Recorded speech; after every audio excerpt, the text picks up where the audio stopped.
Birokhal block के आपदा प्रभावित क्षेत्रों में प्रभावितों से मिलने पहुंचे कांग्रेस गढ़वाल लोकसभा प्रत्याशी गणेश गोदियाल।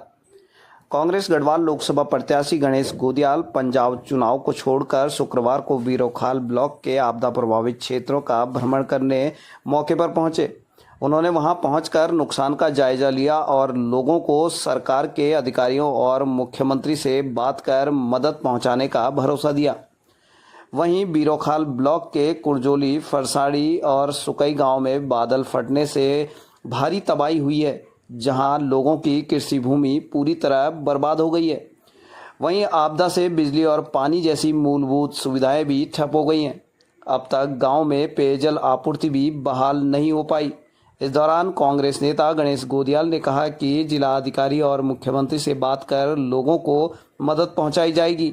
उन्होंने कहा कि आपदा जैसी स्थिति के लिए जिला अधिकारी के पास बजट की व्यवस्था होती है, जिसे तत्काल लोगों की मदद के लिए पहुंचाया जाना चाहिए। वहीं उन्होंने कहा कि अब तक प्रभावित क्षेत्रों में ऐसा नजर नहीं आया कि शासन प्रशासन द्वारा हर संभव प्रयास किया जा रहा हो है और इसकी सुरक्षा दीवार बननी चाहिए। इस आशय का एक प्रस्ताव दो और कई बार की अभी ऐसा है कि प्रशासन भी यहाँ पर आए, ये लोग भी आए हैं और भी बड़े लोग आएंगे, मंत्री जी भी आएंगे, सभी लोग आएंगे। तो उनको आप ये कहो कि भाई इस पूरे प्रकरण के दो पहलू हैं, एक तो तात्कालिक सहायता और दूसरा परमानेंट का सॉल्यूशन। तो परमानेंट सॉल्यूशन में सुरक्षा दीवार आती है, तो उसका प्रबंध किया जाए। और तात्कालिक सहायता में जैसे अब इनको रहने के लिए घर की तत्काल आवश्यकता है, क्योंकि इस घर में तो रहना मतलब नहीं है, सुरक्षित नहीं है, ये असुरक्षित है। तो इनकी ऐसे लोगों की व्यवस्था की जाए। तो ये दो चीजें आप लोग भी दो, हम भी सरकार को बात करें, ठीक है ना। अरवाना तुम सब कुछ ग्राम सुकई में हूँ और 2 दिन पहले यहाँ पर जो भयानक आपदा इस गांव में और बगल के गांव फरसाड़ी और कुंजोली और 2-3 अन्य छोटे छोटे हेमलेट विलेज जो हैं, इन सब में भयानक आपदा आई। मेरे पीछे का ये मंजर आप देख सकते हैं कि किस प्रकार गांव के ठीक बीच में जो ये केले का पेड़ है, किस प्रकार ये उखड़ चुका।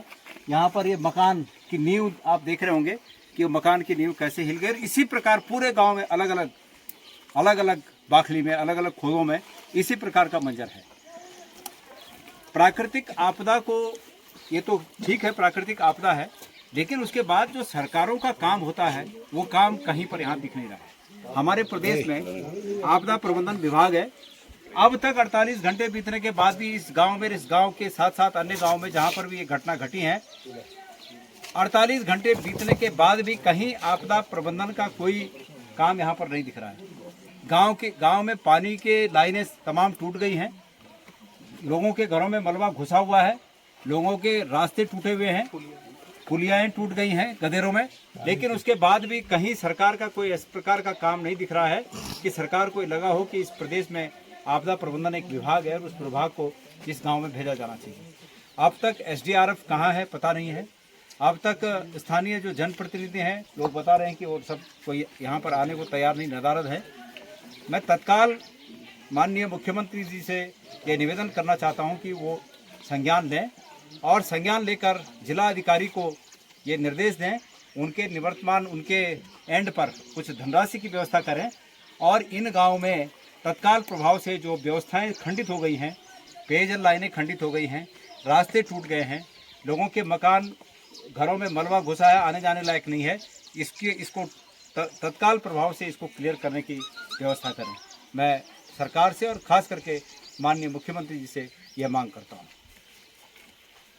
अपने क्षेत्र की खबर के लिए चैनल को सब्सक्राइब करें, बेल आइकन दबाएं। सबसे पहले खबर को पाने के लिए